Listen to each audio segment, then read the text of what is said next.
Hi, so I'm just going to give you a few tips on the Olympus Tg6 or Tg7. The first thing I'm going to show you, actually, it seems very simple, but a lot of people make this mistake, is when you come to put the battery in, if you can see inside the compartment here, there are three little pins on the right hand side. You have to make sure when you put the battery in that it lines up with those pins. The battery will actually go in either way, but it will only work one way. And when you charge the battery as well, you've got to make sure that they're connected to that pins and not the wrong way round, otherwise the battery won't charge. So I'm going to put that in here. That just clips in. This is a waterproof gasket here, so you just have to make sure that that's clear of any dust or sand or hairs before you close it. So we close it and lock it. Okay, now I'm going to put the camera in the housing. Okay, so again, I just place that in there. I'll close it, lock it like this. Okay, what I'm going to show you for the work, this is what we do on the workshop. We're going to be shooting in Aperture Priority. I'm going to show you just in this video quickly how to change the aperture just ahead of the workshop, so you can just study this and try it yourself. Okay, so first of all, we're going to press the on button just here to bring the camera up. Okay, this is the mode dial here. So if I turn that, you can see it's got P for program mode, auto, scene mode, that's microscopic mode, fish mode, video, custom modes 1 and 2, and then A, which is for aperture priority. So that automatically has selected that now. Okay, if you can see down the side here, there is a menu here. If you can't see that menu, press the info button until that menu comes up at the side. Okay, and this is the screen that you want to have it in. Now I call that the OK menu. The reason for that is that it's accessed through the OK button, which is just here. So if I press this OK button, it highlights that menu there, and you can scroll up using these. When you're in this in this OK menu, you can scroll up using these buttons or down, and then once you're in that, you can scroll across, and then you just press the OK button again to select whatever you've selected. We'll be going through more of that during the workshop. But what I wanted to show you was actually how to adjust the aperture.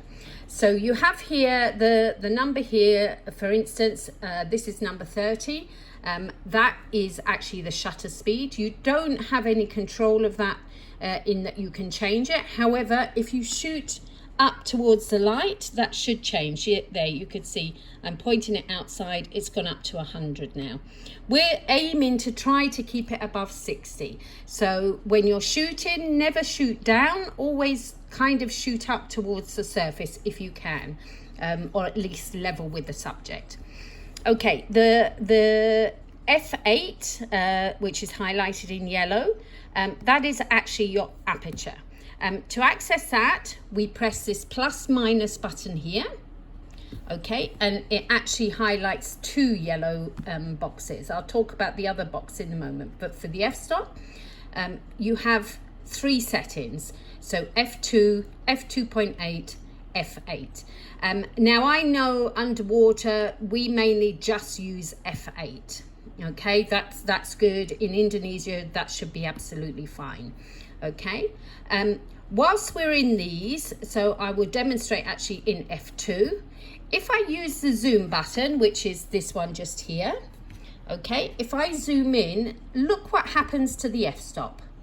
It changes, okay, so it decreases the aperture. Okay, the same if I highlight again, if I go up to f2.8 and zoom in, it changes it again, it goes to 6.3 if you zoom all the way in.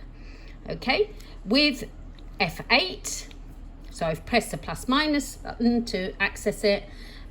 If I zoom in, it actually goes all the way to f18. Now this is what we want to use if we're taking macro subjects. Okay, so we would use this zoom button rather than to take a photo of someone of something that's too far away and we can't get to zoom in. We actually use the zoom button to change the aperture. Okay, so for wide angle we'd have it at f8. If we're doing some fish portraits, then you might zoom in to maybe f11 or f13. And the smaller the subject, the closer you're going to get to it, the more you zoom in. And this directly affects the depth of field. So you get a more chance of having more in focus throughout the image with a higher f-stop, which means a smaller aperture. Okay, so just go ahead and practice that before the workshop. Practice trying to access the f-stop. So again, pressing the plus minus, and then you can scroll up and down. Okay, we'll have it on f8, and then we can zoom in. Okay, now the minus 1.3 here, I'm going to press that plus minus again. It doesn't actually stay highlighted for very long. This actually goes down to -2 and up to +2. This is an EV compensation, so it changes all the settings in the camera just a very slight amount. Now we know from practice that you would want to have the EV between -1 and -2. So go ahead and set it at -1.3, which is kind of mid-range. Okay, and then once you've done that, you can press the OK button and that will just set it. All right, when we get underwater, I will check that for you to see if it's the right setting for your camera. We found with these cameras, some of them need a little bit lower EV and some a little bit higher. So it just depends on the model that you've got. Okay, so that's good. The other thing that I'm going to show you actually, which is the other thing that we'll change, is the ISO. And now this is the lights, this is how sensitive the sensor is to light. And I want you to go ahead and press the OK button, just here. It highlights the menu up here. We're going to scroll up and you can see the ISO here. Okay, I'm going to be talking more about this during the workshop, but I want you to set it at 200. Okay, so again, I press the OK button.